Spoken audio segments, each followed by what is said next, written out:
we are going to make a traditional cheese fondue. And this is by one of our users, Rubino. And it's a really good illustration of a traditional cheese fondue, as I already said. Well, what I'm doing right now actually is rubbing garlic rather messily around the sides of the pan to give it a little garlic scent, which isn't necessarily traditional, but it is tasty.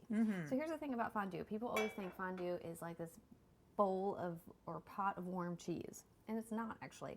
It should not be gooey. Nope. Which is why we're adding a lot of wine. And in this case, it's just a dry white wine. You can use whatever kind of wine you like. We're gonna let that heat, and then I'll get back to my little spiel.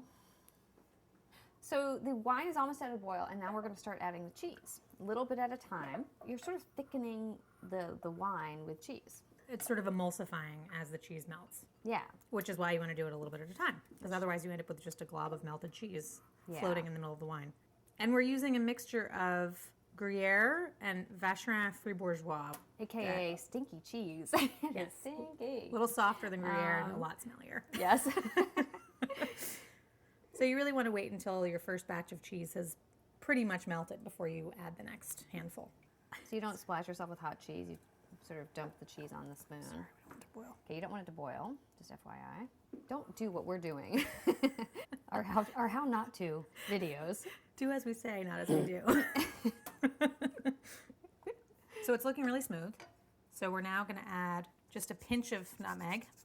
We always like to use a little bit more than called for. Yes. Some ground pepper. And then a teaspoon of lemon juice. Yeah. So the last step is we're going to be thickening the fondue, but also adding one last bit of booze, some kirsch, which is traditional. So this is, I'm stirring the kirsch into the cornstarch to make a slurry so that the cornstarch doesn't lump up when we add it to the hot fondue. I'm gonna make sure it's all mixed up and then pour it in. And you just want to cook it until it starts to thicken a bit. Yeah, it happens wow, really that quickly. thickened super quickly today. It's beautiful. Yeah, that is fondue. Now for the best part. Fondue fork. Exactly. Little baguette. Of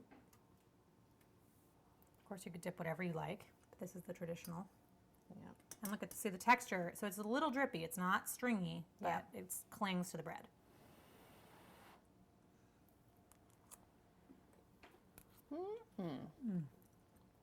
Delicious. It's like cheese flavored wine. Yeah, with a little bread thrown in. Thanks, Rubino, for a great recipe. Yeah, thank you so much.